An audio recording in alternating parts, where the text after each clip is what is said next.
자, 오늘 역사에서 길을 찾는다라는 말씀으로 여러분과 함께 은혜 받는 시간 되도록 하겠습니다. 여러분 화면을 한번 보시겠습니다. 2차 세계대전 영국을 승리로 이끌었던 총리 윈스턴 처칠 아실 겁니다. 화면에 보시면 이게 이제 처칠의 사진인데 그가 이런 말을 했었죠.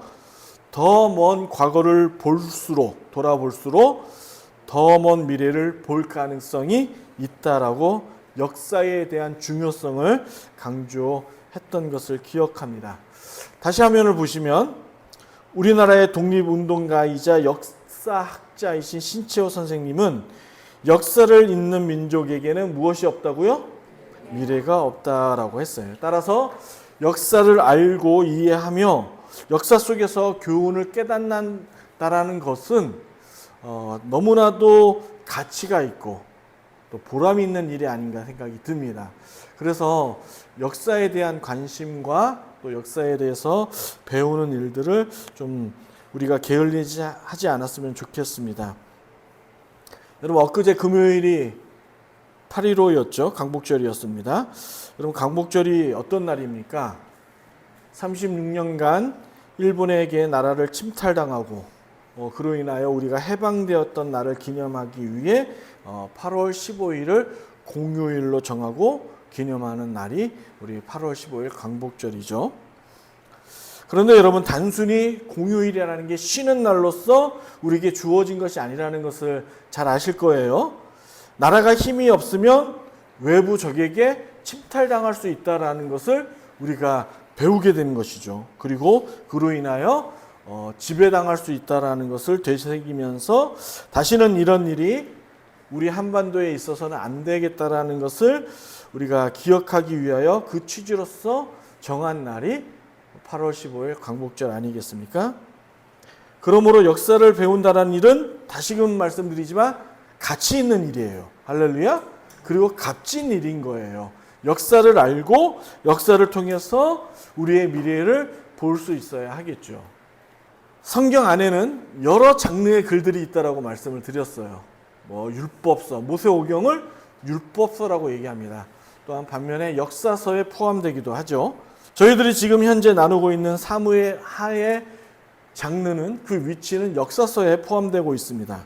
그런데 불신자 가운데 우리 기독교를 비아냥하거나 모욕하는 분들 가운데 이렇게 말씀하시는 분들이 있어요.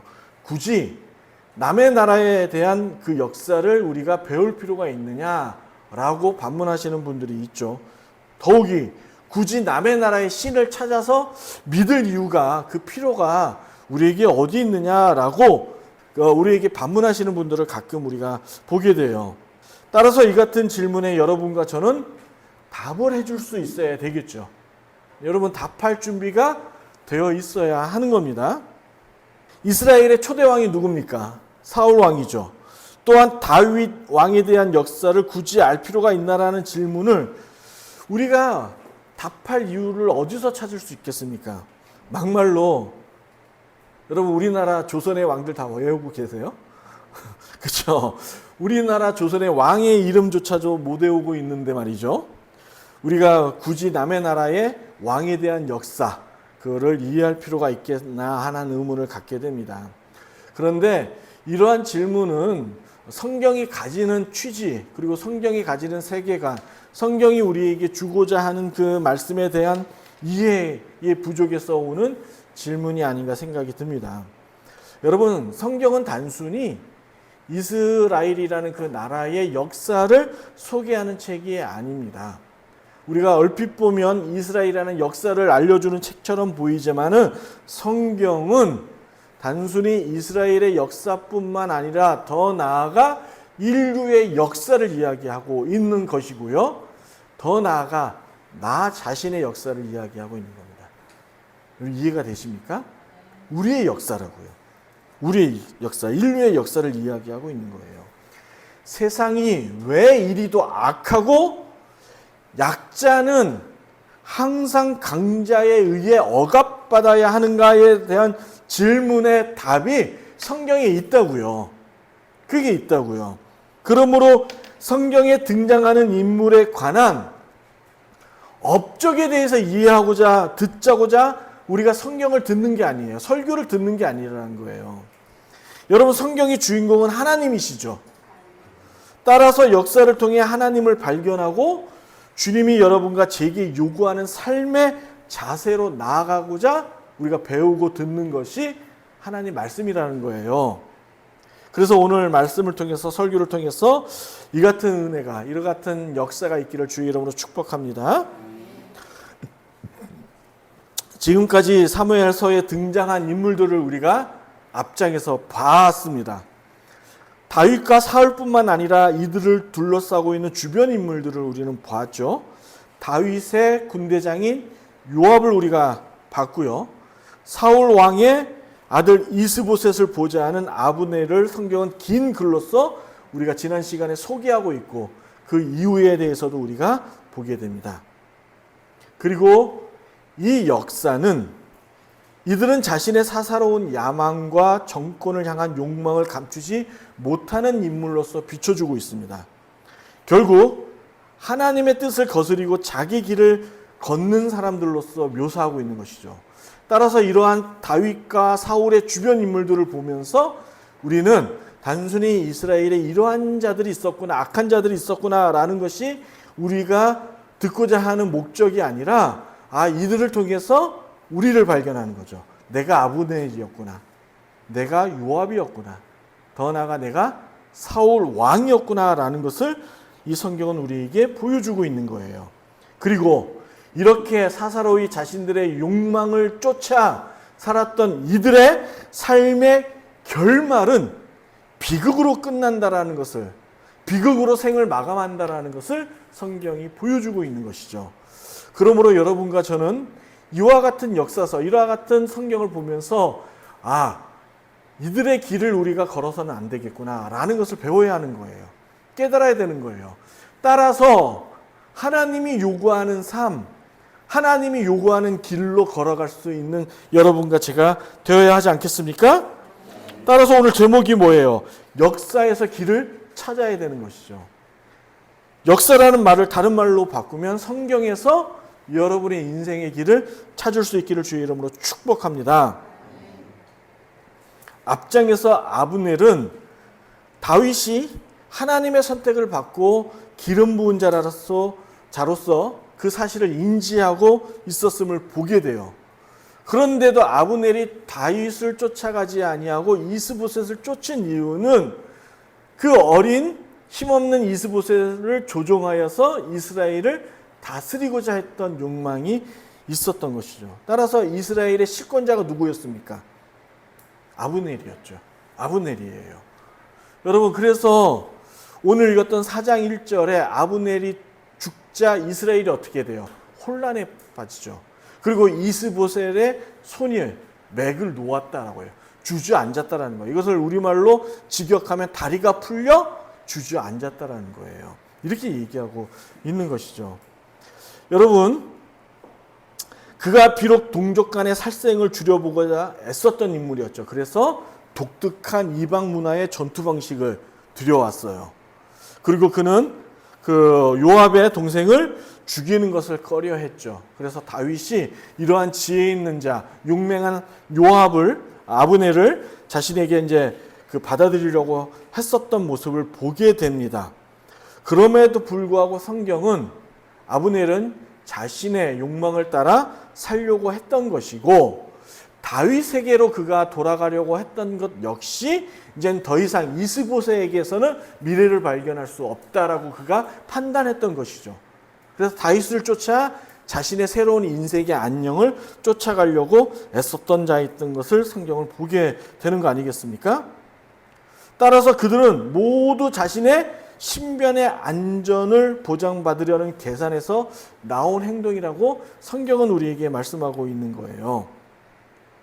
그러자 여러분, 오늘 봤던 그 이스보셋은 아브넬 말고도 군을 지휘했던 두 장군을 보게 됩니다. 누굽니까? 레갑과 부에롯이죠. 예. 이스보셋을 이들이 어떻게 합니까? 살해합니다.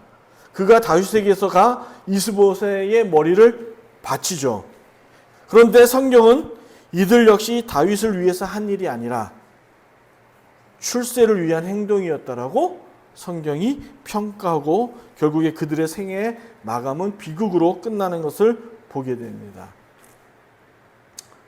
어찌했든 간에 사무엘하 1장, 2장, 3장, 4장 이 이야기들 지금 보게 되죠.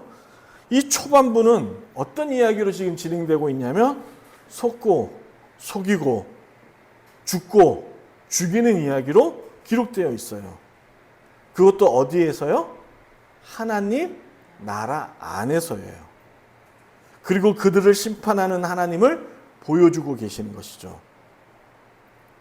그런데 여러분, 우리가 이제 비록 짧은 거예요. 전체 사무엘 하를 봐야 되고 더 나아가 이제 뒤에 이어지는 열왕기 상하, 역대 상하를 통해서 결국 큰 그림을 그리시는 하나님의 모습을 봐야 하겠지만, 그런데 여러분, 앞서 말씀드렸던 요압이나 아브넬이나 여러 그 주변을 둘러싸고 있는 그들 속에서 벌어지는 그 암투 속에서 그들의 모든 행동은 정치적이었습니다.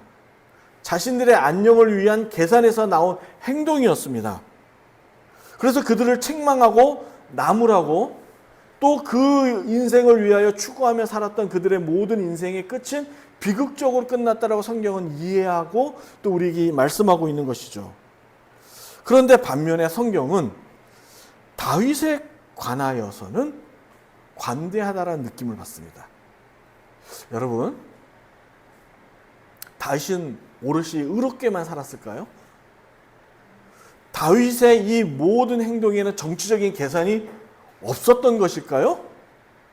여러분, 앞서서 보았듯이 그가 사울의 죽음을 애도하고 슬퍼했던 것은 많은 학자들이 동일하게 의견을 제시하는 것은 뭐냐면 이스라엘로부터 백성들로부터 자신은 사울과 그 어떤 원수진 마음이 없다라는 것을 백성들에게 보여주기 위해서 애도의 글을 쓰고 또 그것을 나라의 국가로서 정해서 그러한 모습들을 보았던 그 이면의 계산에는 그 역시 정치적인 의도가 있었다라고 학자들은 동일하게 말하고 있지 않습니까? 그가 하나님의 선택을 받아 기름 부은 자로서 살아간다 할지라도 그 역시 여러 정치적인 상황을 고려하여 전략적 방법을 아끼지 않고 살았던 인물인 것을 성경은 우리에게 얘기하고 있어요. 여러분, 대표적인 예로서 2장의 상반부에 시작하면 다윗이 여러 아내를 맞이하고 그 아내를 통해서 아들들의 이름들을 기록하고 있죠. 참 서글픕니다. 딸들의 이름은 기록하지 않고 있어요. 여러분, 딸들은 안 났을까요? 성경에 보면 공주도 났어요. 그런데 아들들의 이름을 쭉 기록합니다. 그래서 제가 앞서 설명드렸듯이 사울의 가문은 이렇게 비극으로 끝나는 것을 보여주고 대조적으로, 반대로 다윗의 왕가는 가문은 또 흥왕하는 것을 보여준다라고 말씀을 드렸죠. 얼핏 보면 하나님이 다윗에게 복을 주어 여러 아내와 많은 아들들을 얻게 된 것처럼 보입니다. 이 장에서 그는 그렇게 비춰지고 그런 의도를 가졌습니다. 그러나 후반부에 이와 같은 여러 아내와 여러 자식들로부터 다윗 또한 왕자의 난을 겪게 된다는 것을 여러분 아시죠? 대표적인 인물이 누구였습니까? 압살롬으로 인하여 다윗이 왕궁으로 쫓겨나는 일을 겪지 않습니까? 여러분, 성경은 다수의 아내를 얻는 것이 정당하다고 설명하고 있지 않습니다. 하나님은 일부 다처제가 아닙니다. 일부 일처제입니다. 그런데 다윗이 이렇게 많은 아내를 두었던 데는 어디에 있습니까? 외교적인 전략이었습니다. 그렇죠? 그러니까 이러한 것들이 순수한 마음이었냐 하는 것이죠.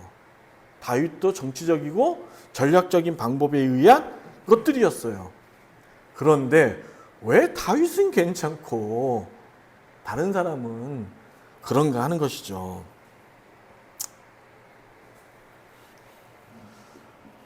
사랑하는 여러분, 이제 지금까지 우리가 4장까지 봤어요.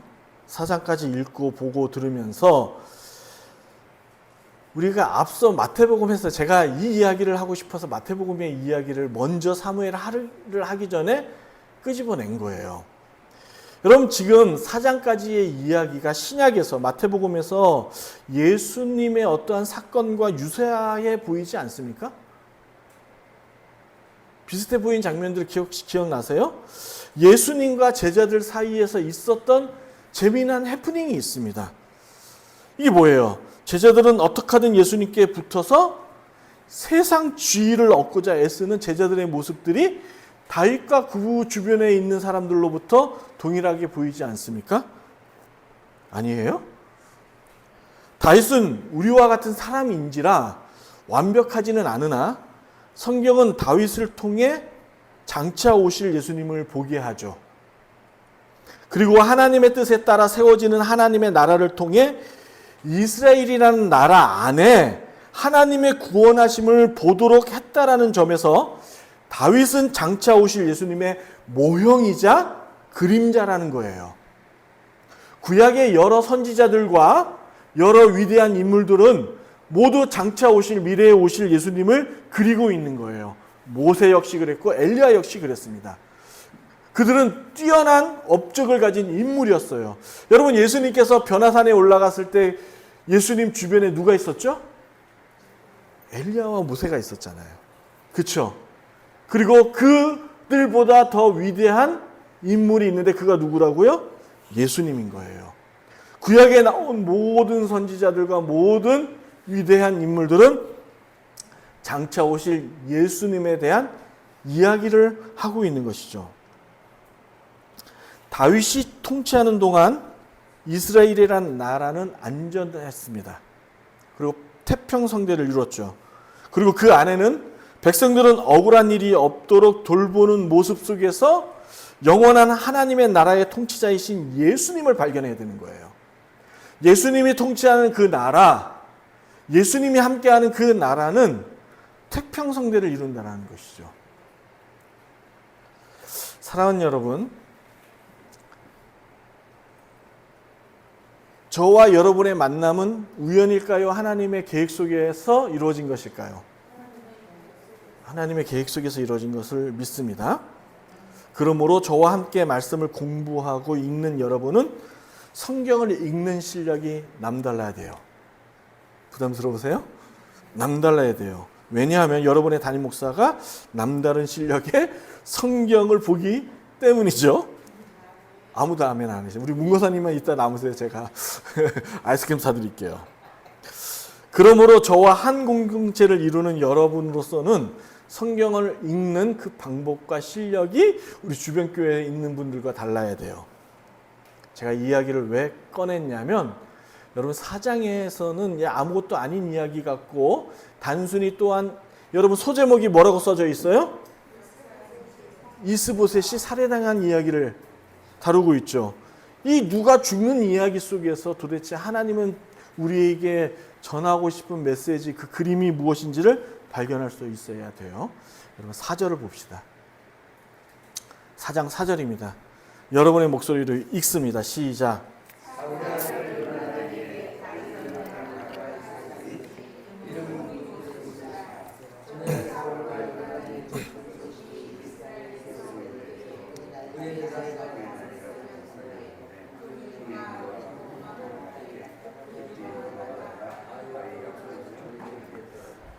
여러분 눈으로 4장을 훑어봐도 이스보셋의 죽음에 관한 이야기를 하는데 이야기가 이렇게 전개가 되다가 생뚱맞게 4절이 무빌보셋, 요나단의 아들의 이야기를 갑자기 집어넣습니다. 그리고 다시 왜 그랬는지에 대한 이유도 없이 또 이스보셋의 죽음에 관하여 설명하고 있지요. 여러분 사무엘을 쓴 이 저자는 글 쓰는 실력이 없어서일까요? 여러분 성경을 읽다 보면 이러한 것들을 많이 발견하죠. 히브리어 문법에 의도가 있는 겁니다. 이렇게 글을 쓰는 이유가 있는 겁니다. 저자는 하나님의 지배를 거부하고 하나님의 뜻을 거부하는 세상은 이렇게 죽고 죽이고 속고 속이는 세상이다. 그러면서 다시금 여러분 우리가 어떤 글을 읽다가 드라마를 보다가 분명히 대체로 모든 드라마의 끝은 어떻게 끝납니까? 해피엔딩으로 끝나요. 막 중간에 막 암투가 벌어지고 서로 죽이고 죽는 이런 속에서 여러분 몰입하다 보면 감정이입이 되죠. 그래서 저 죽일로. 그래갖고 여러분 우리 그 악역을 맡았던 배우들이 이렇게 일상에 나오면 막 욕먹는 일이 있다고 하잖아요. 분명히 그게 현실이 아닌 것을 알매도 불구하고 말이죠. 그래서 그렇게 드라마에 몰입하다 보면 이 드라마가 결국 해피엔딩으로 끝날 것을 우리는 잊습니다.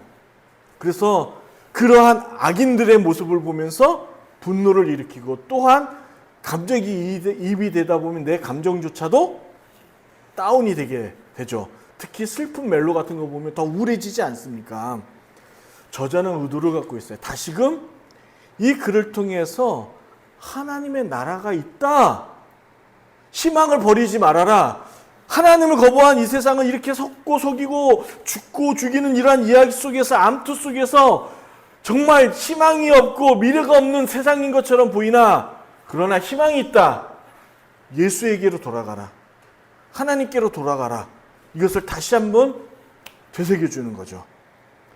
여러분 4절 말씀에 이렇게 특이하고 독특한 우리의 시선을 끄는 이 장면을 통해서 무비보세라는 이름을 등장시킵니다. 무비보세. 무비보세가 어떤 이름이죠? 누구의 이름이죠? 요나단의 아들인 거예요. 그리고 그가 5살 때 도망가다가 유모가 떨어뜨려서 다리 저는 평생 불구자로 살아야 되는 그 인물을 보여줍니다. 출세와 안정된 삶을 보장받고 유지해보겠다라고 평생 함께한 이웃을 여러분 자신의 안녕이 불안하자 단숨에 이들을 살해합니다. 누구요? 나와 함께 있다가. 오늘 평생 나와 이웃으로 살았던 내가 모셨던 왕을요. 내 인생이 불안해지네 하니까 그를 죽여버립니다. 이게 하나님 없는 세상의 모습이죠. 그러나 다윗이 꿈꾸는 나라, 하나님의 장막은 다르다라는 것을 짤막하게 이 4절을 통해서 소개하고 있는 거예요. 여러분 무비보세의 이름의 뜻이 뭐냐면 여기서 우리가 알 수 있어요. 수치를 멸하는 자의 뜻이라는 이름이 무비보세예요. 뭐를 멸한다고요? 수치요. 여러분 무비보세가 불구자 장애인이라고 성경은 우리에게 소개하고 있습니다. 지금도 장애인으로 산다는 게 얼마나 불편한지 아시죠? 여러분 잘 모를 거예요. 우리 이제 큰애 예람이가 이제 다리가 다쳤잖아요. 그러면서 출근하는 길에 보니까 이렇게 몸이 불편한 사람이 계단을 이용하지 않고 좀 더 엘리베이터나 에스컬레이터로 이동할 수 있는 그것들이 의외로 많지 않다라는 것을 우리 아이가 깨달은 거예요. 깨닫기 전에는 여러분 한참 뉴스에 보면 장애인 연합단체가 막 지하철에서 쇠사슬을 묶고 막 이래갖고 자신들의 안녕을 좀 보장해달라고 막 데모하고 그랬잖아요. 그게 항상 우리 예람이가 출근하는 시간에 겹칠 때가 많았었어요. 그래갖고 제가 지각하고 그럴 때가 여러 번 있었거든요. 그럴 때마다 아무리 자기가 불편하고 자기의 억울한 일이 있어도 남에게 피해를 주면 안 되지라고 얘기했던 게 우리 예람이가 그랬다고요. 근데 자기가 불편함을 겪고 살아보니까 장애인들이 이용할 수 있는 것이 그렇게 많지 않다라는 것을 저 아이가 보게 된 것이죠. 뭐의 역지사지인 거죠. 무비보세는 그 당시 장애인으로서 세상을 살아갈 수 있는 여건과 환경이 주어지지 않았습니다. 그는 멸시와 수치와 조롱 속에서밖에 살아갈 수 없는 인생이라는 것을 이 짤막한 글을 통해서 보여주고 있죠. 여러분 다윗 주변 사람도 서로 출세하려고 이웃을 모함하고 속고 속이며 결국에 목숨을 빼앗습니다. 대조적으로 한 줄로 보여줍니다. 그러나 하나님이 다윗을 통해 세우고자 하는 하나님의 나라는 세상에서 이와 같은 수치를 당하지 않아도 된다. 멸시를 당하지 않아도 된다. 따라서 하나님의 나라인 교회로 돌아와서는 수치와 멸시가 서로 존재하지 않는 서로에 대한 존중과 존경과 격려로 다시금 회복되는 하나님의 나라, 다윗의 나라, 더 나아가 예수님이 통치하는 그 나라로 회복하도록 우리에게 말씀하고 있는 것이죠. 깨닫게 하는 것이죠. 할렐루야. 망한 집안의 아들로서 누가요? 무비보셋이 평생 다리를 젓는 장애인으로 비굴하게 살아가야 하는 무비보셋이 다윗을 만나 평생 세상에서 약자로서 힘없이 살아가야 될 여러분과 제가 예수님을 만남으로 말미암아 신분이 회복되어서 수치를 면하는 자가 되었다라는 것을 이 4절 짧은 글을 통해서 우리에게 보여주는 것이죠. 할렐루야. 여러분, 하나님이 없는 세상은 오롯이 약육강식의 논리에 의해 지배되고 살아가는 세상 아닙니까? 그렇죠? 그래서 학벌과 사회적 지위가 중요합니다. 그래서 많은 우리의 이웃들이 이것을 위하여 열심히 살아가죠. 수많은 돈을 투자합니다. 그래서 세상에서 출세하지 못하면 세상은 그렇게 출세하지 못한 사람들을 향하여 루저라고 부르죠. 루저가 뭐예요? 실패자라고 부릅니다. 그러나 교회는 하나님의 나라는 학연과 지역을 뛰어넘어 그 사람의 존재만으로 존중받고 인정받는 곳이 교회 아니겠어요? 그런데 현재 교회가 이러냐고요. 뭔가 지위를 갖고 있고 돈이 많으면 교회로부터 환영받고 그렇지 못한 사람이 오면 교회로부터 배척당하고 외면당하는 것이 하나님이 꿈꾸는 교회냐고요. 아니라는 것이죠. 오직 예수님 사랑의 힘으로 경영되고 운영되는 그리고 세워가는 곳이 하나님의 나라이자 교회인 거예요. 지금 4장에서 저자는 4절 그 무비보셋의 그 짧은 글을 통해서 무비보셋이라는 그 이름을 통해서 오늘날 여러분과 저에게 하고자 싶은 얘기가 뭐냐면 그래 긴 이야기를 통해서 우리에게 얘기했어요. 줄거리를 통해서 야 봐라 하나님이 없고 하나님을 거부하고 하나님을 외면하는 것은 결국에 죽음밖에 없어. 서로 수치를 주고 서로 조롱하고 서로 멸시하는 것밖에 없어. 그런데 하나님께서 다윗을 통해 세우고자 하는 나는 그 수치를 멸하는 것이야. 수치를 당하지 않아도 되는 것이야. 그래서 여러분 구약에서 이 사무엘을 통해서 많은 사람들이 다윗에게로 몰리는 것을 기쁨으로 여기는 거예요. 그래서 다윗 주변에 많은 사람이 모이는 거죠. 왜요? 다윗이 장차 오실 예수님의 그림자이기 때문에 하나님의 나라의 모형이기 때문에 그렇죠. 여러분 끝으로 제가 오랜만에 감동적인 영상을 하나 좀 준비를 했어요. 여러분 한번 보시겠어요? 실제 우리나라에 있었던 것을 인터넷에 있었는데 제가 그걸 한번 소개합니다. 신사동 편의점 점주 이시원 씨는 매일 편의점에서 밥을 짓습니다. 주머니 사정상 라면으로 한 끼를 때우는 손님들에게 따뜻한 밥 한 공기를 제공하는 것. 남는 게 있냐는 기자의 질문에는 이렇게 답합니다. 사람이 남아요. 뭐라도 주고 싶은 마음이 있어서 생각하고 그런 여유가 없었어요. 그냥 밥 하나 더 챙겨주고 싶은 마음. 아마 그 지역이 이렇게 고시원 뭐 이런 데가 많이 있는 곳인가 봅니다. 그래서 어려운 사람들이 편의점에 컵라면 하나 먹으려고 또 요즘에는 또 한강라면이라고 해서 봉지라면을 끓여 먹는 장치가 되어 있지 않습니까? 근데 이 편의점 사장이 그 옆에 밥을 둔 거예요. 그리고 그 밥을 무료로 나눠주는 거예요. 제 옛날에 아는 목사님이 구멍가게를 했는데 신라면 한 박스를 팔면 3,000원인가 남는다고 그러셨거든요. 근데 라면이 요즘 얼마예요? 거의 1,000원이죠. 그러니까 라면 3봉지 먹으면 라면 한 박스하고 똘똘이라는 거예요. 배고프다고 이제 이 목사님이 라면 끓여 먹다 보니까 자기는 항상 돈 버는 게 없었다라고 했던 말이 기억이 납니다. 제가 이 말씀을 왜 드리냐면 이 편의점 사장님 역시 그렇게 큰 돈을 버는 분이 아니라는 것이죠. 그런데 옆에 공짜로 밥을 이웃에게 나눠주는 겁니다. 그 이유가 뭐냐라고 물었을 때 뭐가 남냐라는 그 기자의 질문에 뭐라고 얘기했다고요? 사람이 남는 거예요. 사람이. 여러분 하나님이 꿈꾸는 나라는 사람이 남는 거예요. 세상은 사람을 멸시하고 수치를 주고 하는 것을 자신의 기득권이라고 생각합니다. 내가 이웃을 함부로 내 발 아래 짓밟고 기어오르고 그래서 내가 뭐라고 야단치고 막 이렇게 나무랄 수 있는 실력이 있으면 내가 성공한 사람이라고 세상은 판단하죠. 그래서 막 끝없이 올라가려고 합니다. 그러나 하나님의 나라는 그렇지 않다라고 얘기를 해요. 여러분, 그러기 위해서 우리가 이 사장님과 같은, 편의점 사장님과 같은 마음이 우리 안에 있기 위해서는 예수님의 사랑이 우리의 교회를 또 여러분을 다스려야 되는 줄로 믿습니다. 그러나 이 같은 마음은 예수님 안에 있을 때 비로소 실천될 수 있다라는 놀라운 구원의 은혜를 보여주는 것이죠. 저번에 제가 구원에 대한 이야기 했잖아요. 구원이 단순히 죄에서 구원받았다 이 말로 여러분들은 인지하고 끝나서는 안 돼요.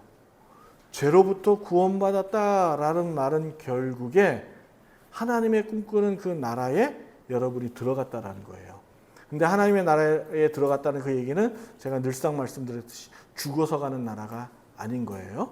예수님을 믿음으로 말미암아 하나님이 꿈꾸는 나라, 예수님이 꿈꾸는 나라를 여러분들이 이해하고 그것을 믿고 그 나라를 위하여 함께 실천해 나가는 것이죠.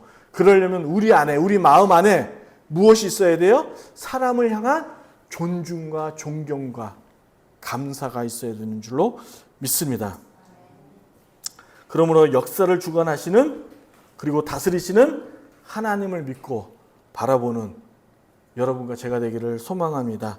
그로 인하여 인생의 방향을 찾지 못하는 우리 이웃들에게 우리 교회가 인생의 길을 찾아주고 인생의 방향을 찾아줄 수 있는 그런 실력 있는 교회로서 존재해야 될 교회로서 있기를 주의 이름으로 축복합니다.